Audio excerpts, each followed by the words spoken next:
Namaste. Welcome to the first session of the Valmiki Ramayana. We are doing this as part of the Ramayana Odyssey. As you all know, we kickstarted this Ramayana Odyssey project in March on the day of Ramanavami. The purpose of this project is to bring the teachings of the Ramayana through different avenues. One of the avenues is a systematic study of Valmiki Ramayana. We have already started a podcast. Today we published the 8th episode of that podcast. That podcast will cover major stories of Ramayana. A book is being prepared that will be released immediately after the Diwali. And songs are being created and the chantings are being recorded. So it's a multi-phase project. But I'm so excited and blessed to start the session on Valmiki Ramayana. It's the first and probably the greatest epic of the world. The cadence of these sessions are, we are going to systematically go over every canto, every sarga. Obviously, we'll be touching the important shlokas and try to stay as authentic as possible and trying to bring that teachings in a language that is understandable to the modern audience. Because if you just go and read Valmiki Ramayana without context and without proper commentary, it can create confusion. So that's the purpose of this class. I don't use much slides, but I'll provide the actual handout before the class. Next week onwards, I'll provide one day before. You can download and you can keep that in your hand because the slides may not be visible if you are watching in mobile phone. In our tradition, Sanatana Dharma, which is one of the most beautiful traditions in the whole spiritual universe. Here, you can visualize the Ishvara or the higher in whatever form you want. And typically, there are many forms. If you follow Vaishnava tradition, there are Sri Rama, Sri Krishna, Mahavishnu, Narasimha. There are different forms of Mahavishnu itself. And in the Shaiva tradition, there are different forms of Shiva, as Nataraja, as Dakshinamurti, as Yogishvara. There are different forms. If you go to the Devi tradition, you will have different forms of Devi, like Bhadrakali, Bhagavati, Parvati, Durga, all these things. And then Ganesha, Subramanya, all these forms are really valid forms. And the idea is whatever forms we can relate to, that is what we should follow. And when we study Ramayana, it is Sri Rama. We are going to see Sri Rama as an embodiment of Ishvara, or that is the whole idea of Rama. So here we are giving a dhyana shloka to visualize Rama.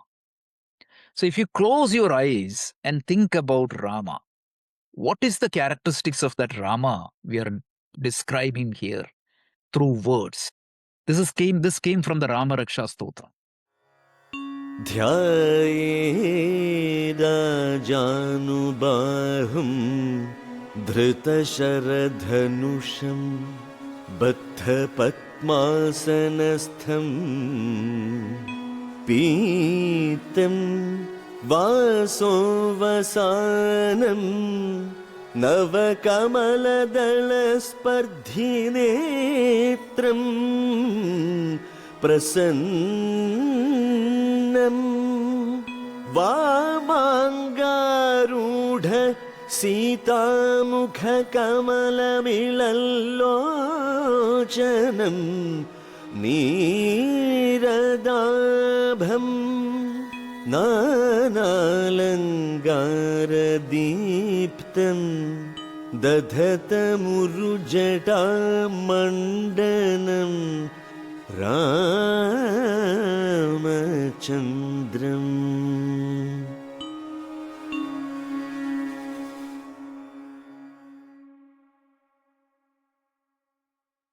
I meditate upon that Rama. What is the characteristics of that Rama? He is sitting in Padmasana in a meditative form. And what is his nature? He is well built. He is Ajanabahu with strong hands, long hands, well-built body, and he has the bow and arrow in his body, because you cannot imagine Rama without that. It is part and parcel of his body. Then his cloth is yellow, and his color is described. It's like a dark color, like the color of a cloud. So his color is like a dark cloud, and on his side, Sita Devi is sitting. To that Rama, I meditate. So that is the meaning of that Dhyana Shloka we have seen. Before we go further, I wanted to introduce one more point. So the second point is, when you think about Rama, what is the root meaning of the word Rama? It's called Ram. Ram means joy, delight. The suffix is going to tell me that in which the joy rests. Or the word Rama means the source of joy, the root of all the joy. That is what is Rama. And it is believed that if you pray him, if you meditate upon him, that is what you are seeking. What is that joy? In the beginning stages, it is an experience in your life which makes you feel happy, contented, etc. That is one way of looking at that. But ultimately, what is that joy that is not dependent upon anything else? It is that finding that happiness within, that inner happiness, which is not dependent upon any other conditions. That is what is Rama. That is the spiritual meaning of the word Rama. Next point is, what is Ramayana? Ramasya Ayana. Ramasya Ayana. The journey of Rama. Like, what do you mean by that? Journey of Rama. It is the life history of Rama. That is one way of looking at that. Now, there is a second meaning, a path shown by Rama. And the third meaning is, if I follow a path, I will reach Rama. So, number one, the life history of Rama. Second one is a path shown by Rama. The third one is, if I follow this path, I will reach the destination of Rama, which is the ultimate happiness. And there is a fourth meaning also. Ramayana. Rama means the wife of Rama. So it is the story of Sita also. This is the different meanings of the word Ramayana. Now the question is, why the life history of one person or two people becomes so important to me in this 21st century? And the second question is, in Sanatana Dharma or Hinduism, the primary scripture is Veda. Everything else is Smriti. When you have the primary source, why do you need a secondary scripture? Why should I study the life history of one person? Isn't it a waste of time? So that is what we need to understand. It is true that Veda is the ultimate body of knowledge. Any interpretation of Ramayana or Bhagavad Gita or any other scripture contradicts Veda. It should be rejected because the source is Veda. But what is the problem of Veda? It is not approachable to an ordinary person. To approach Veda, you need to prepare a lot. There are 6 Vedangas. You need to have good understanding of the Sanskrit literature. You should have the grammar, etymology, all those things. It takes at least 12 years to study Vedas properly. In the modern world, is that possible? Even if you take 12 years and study, it is very abstract. Satyam Vada, Vedic mantra. It tells you speak truth. It may not resonate with a lot of people. Yes, it is correct. It may not resonate with a lot of people. But instead of saying Satyam Vada, if I give the story of a person who practiced the Satyam in his life, that can resonate more with the people. That is why this Veda needs to be studied through Itihasas and Puranas. At the end, I'll share one shloka. Every week, we will pick one beautiful shloka within Ramayana or related to Ramayana, just to give some idea. Today, we will pick a beautiful shloka. But the whole idea is Vedas needs to be understood with the help of Itihasas and Puranas. So that is why the Ramayana exists.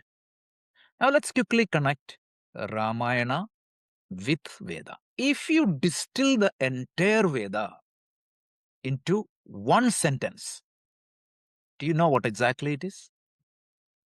It is said, Vedo kilo dharma moolam. The root of the Veda is dharma.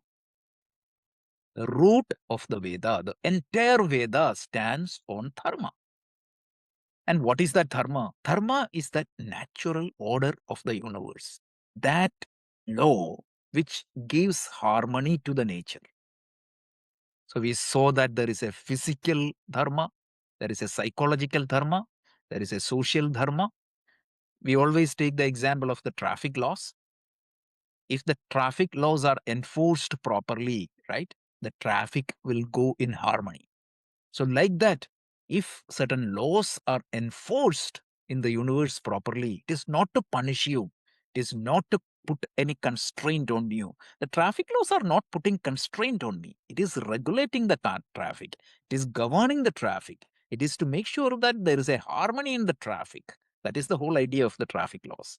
So, like that, if the universe has to function in harmony, there has to be certain laws we all should be conforming to. For example, health.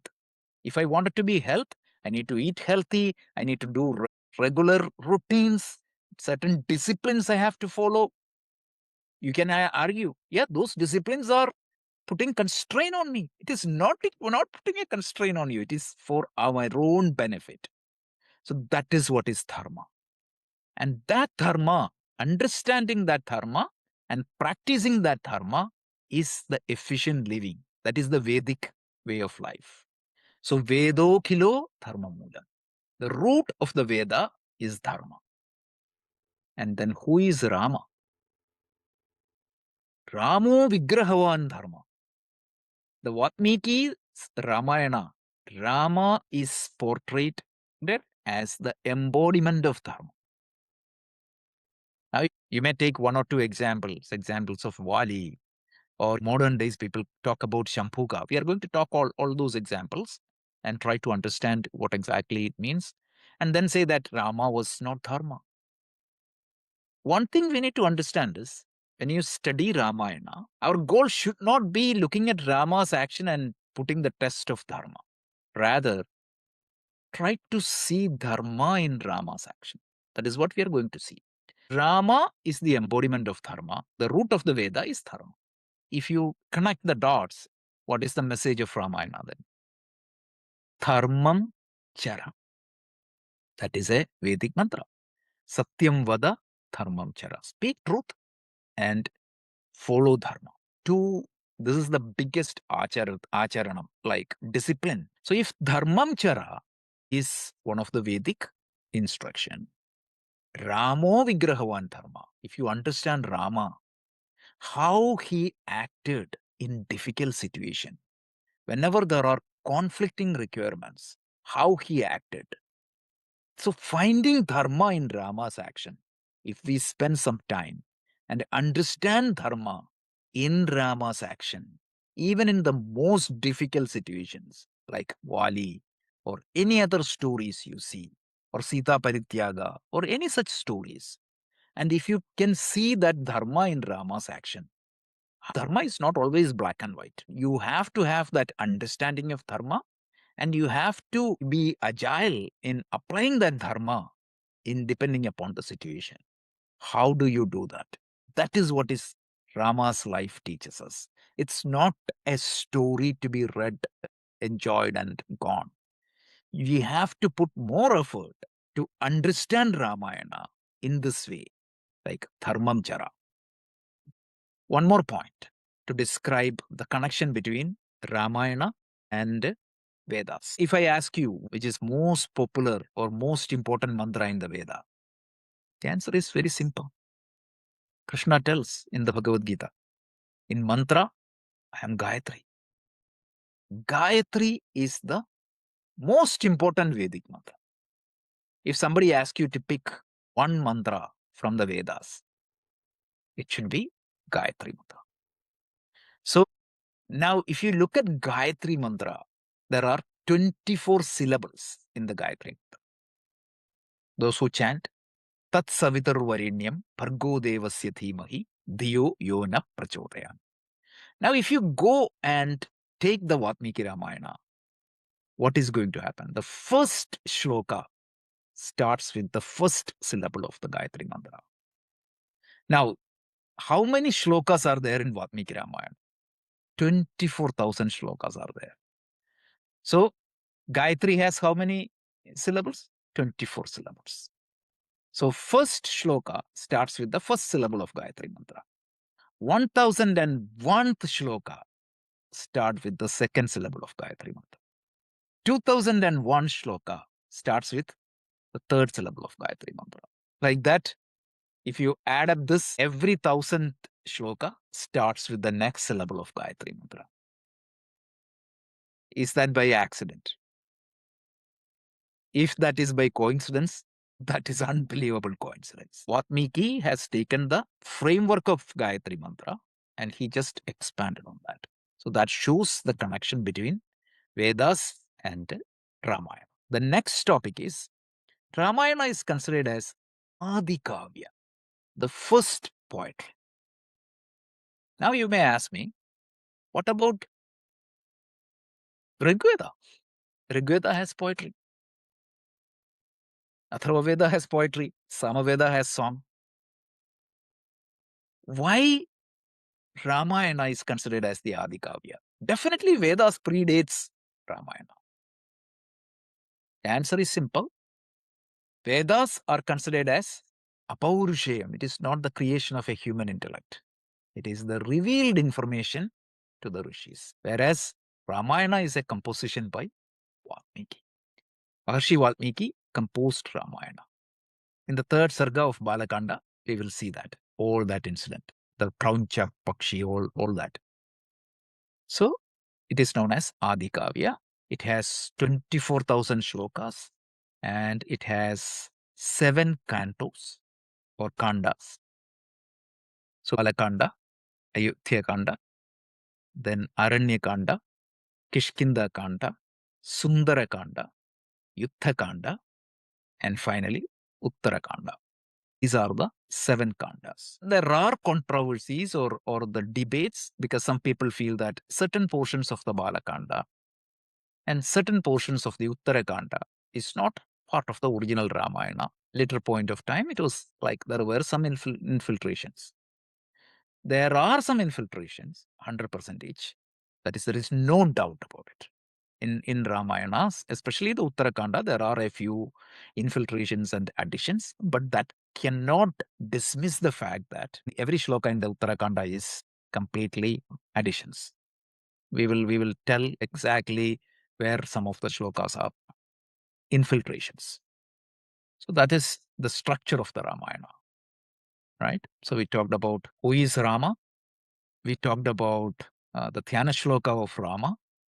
Then we talked about what is Ramayana. We saw 4 meanings of Ramayana. Then we saw what is the connection between Vedas and Ramayana and what is the core message of the Ramayana. Rama is the embodiment of Dharma. Ramo Vigrahavan Dharma. We said that. And then we said like what is the structure of the Ramayana. Now, let's go to the author of the Ramayana.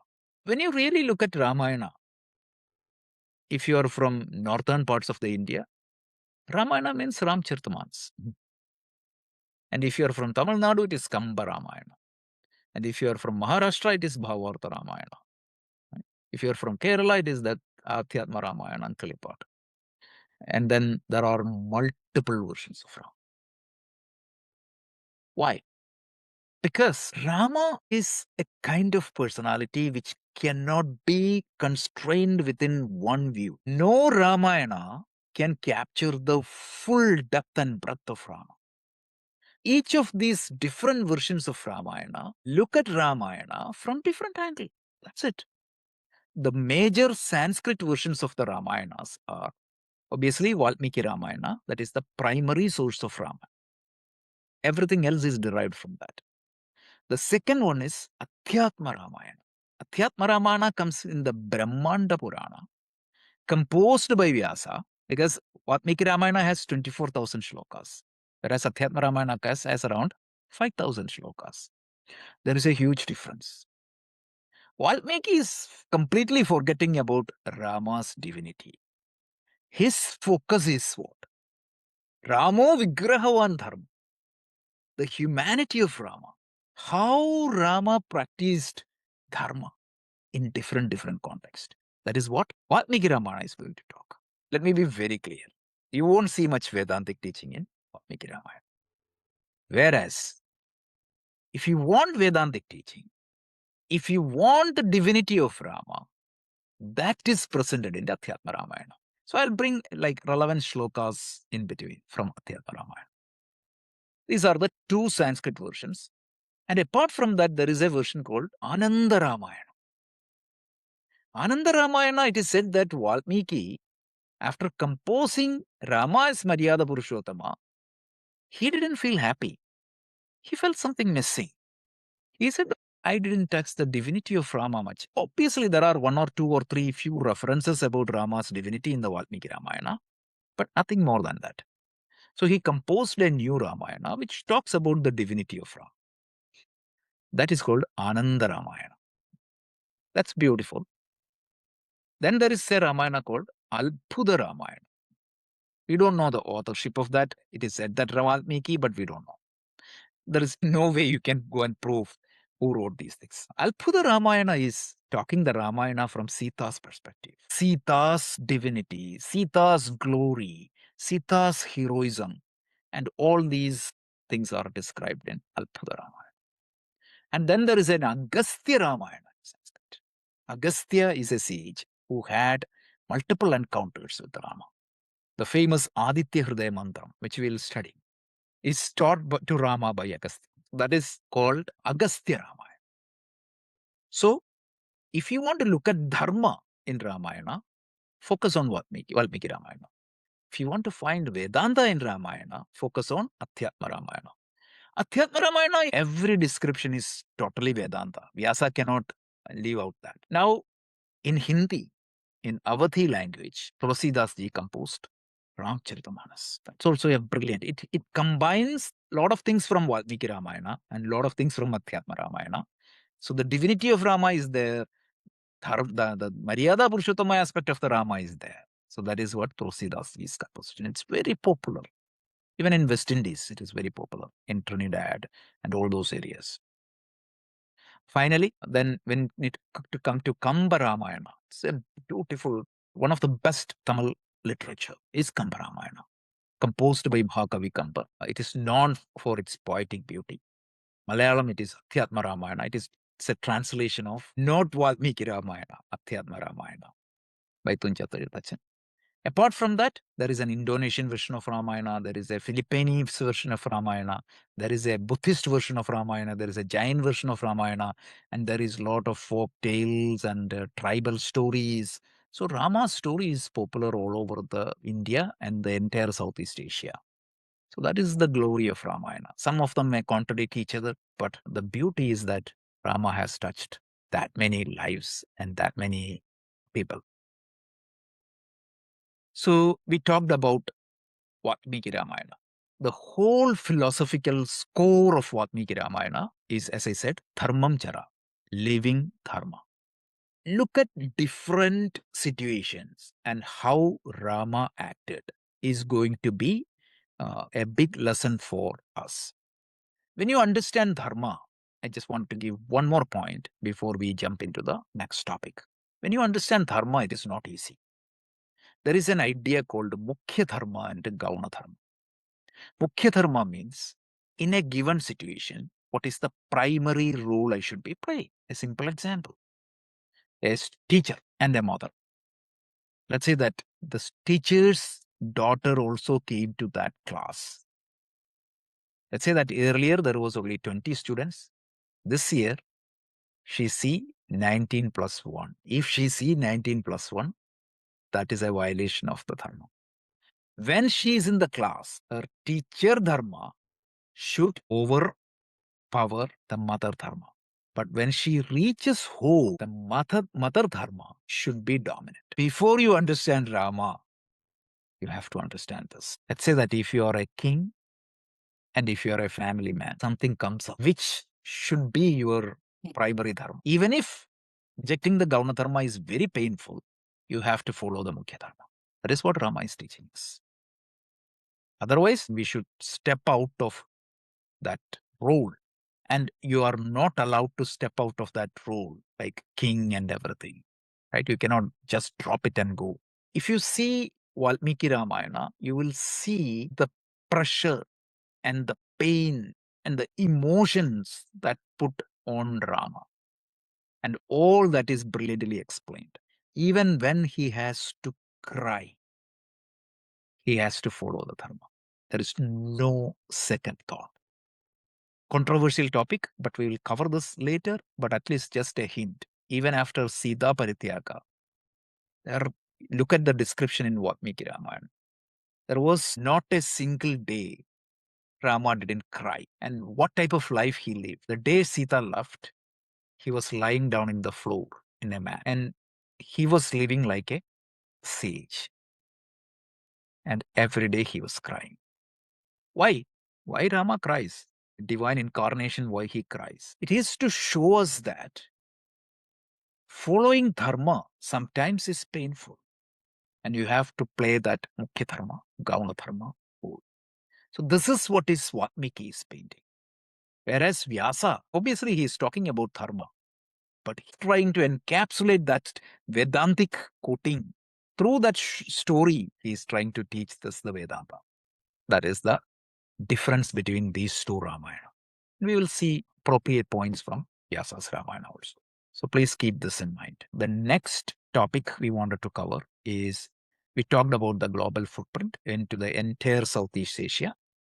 And when you think about Ramayana, there is a lead approach. It's very popular.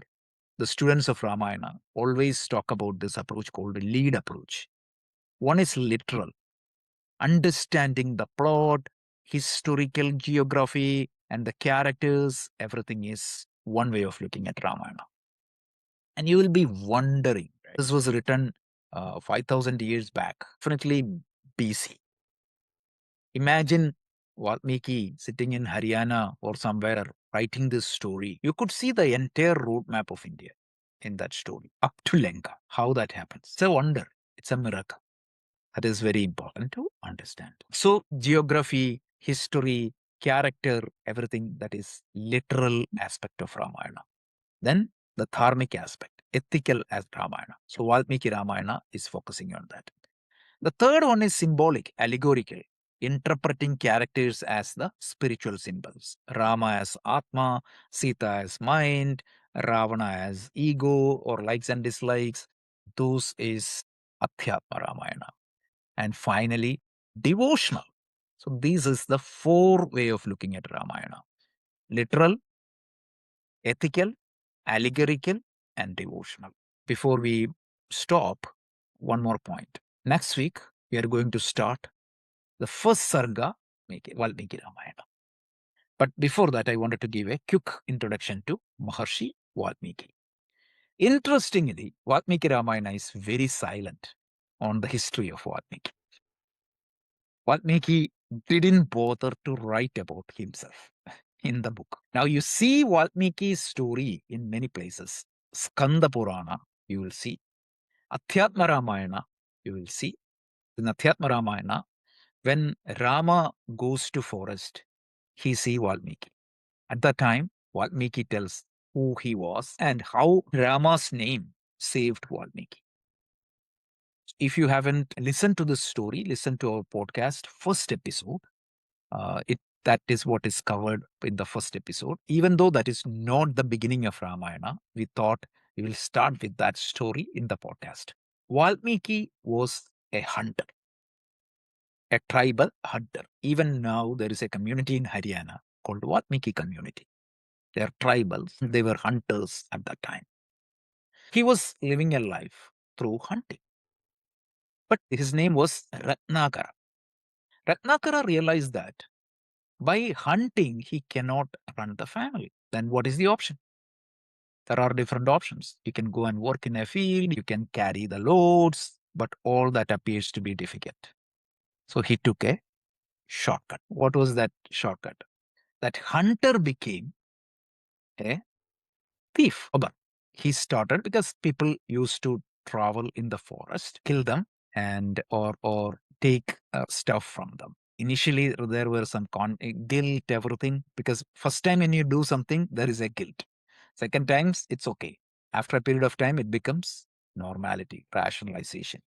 And always he had a justification. It is for my family.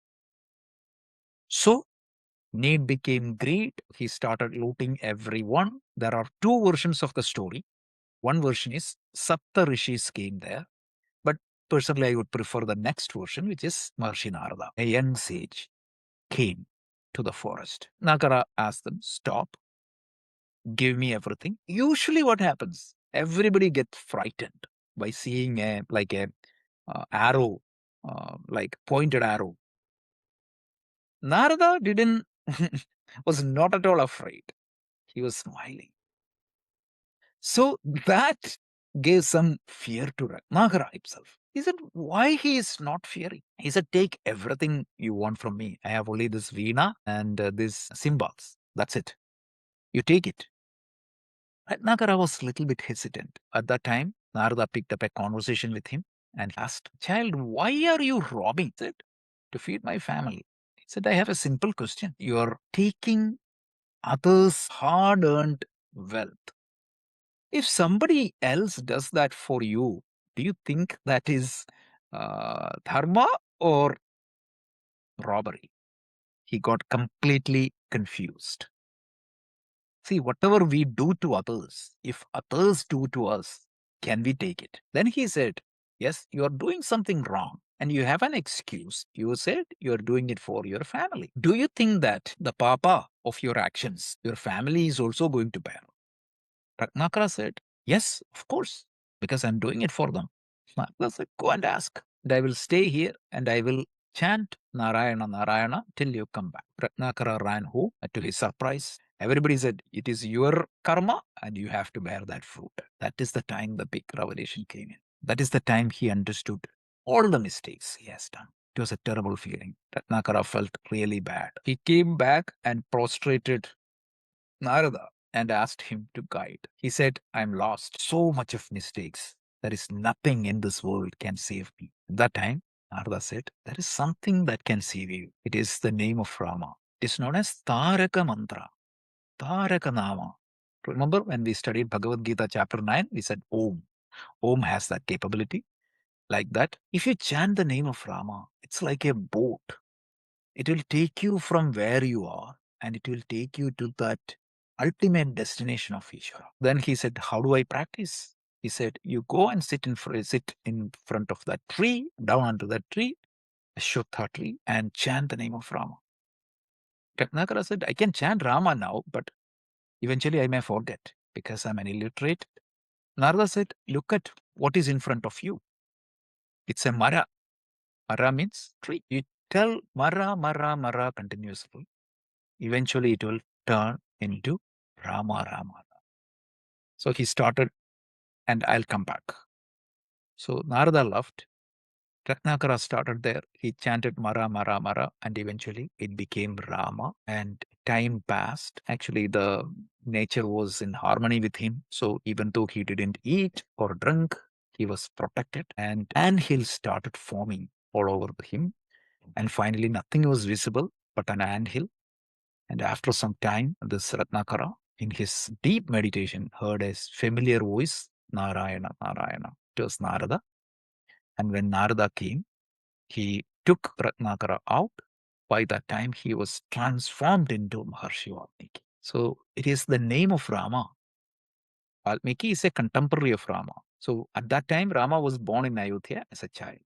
And Narada used that name to transform this criminal person into a saint. That is the story of Valmiki. This Valmiki now is going to talk to us about the Valmiki Ramayana. I'll stop here. Every day, every week, we'll study one shloka. Today, I wanted to show you one shloka. Let me play that shloka and I will explain. इतिहासपुराणाभ्यां वेदं समुपबृंहयेत् इतिहासपुराणाभ्यां वेदं समुपबृंहयेत् बिभेत्यल्पश्रुताद्वेदो मामयं प्रतरिष्यति. This is a very popular shloka. It is from Mahabharata. It tells the Veda needs to be studied and understood with the help of Itihasas. You are studying Veda to get out of all the fear. Vedas are not afraid of anyone. That Veda is afraid of one person, Alpashruta. Some people who do not understand, if they interpret Veda, Veda tells it is like hitting me. Hitting me. So this Alpashruta, the people who do not partially understood Veda, when they became the teacher, the messages becomes just opposite. And you have seen that. That is how the caste system came. That is why all these like wrong teaching got into the culture. So, Mamaham praharishyati. Vedas tells like it is like hitting me. That is the final shloka. Let's do the closing prayer.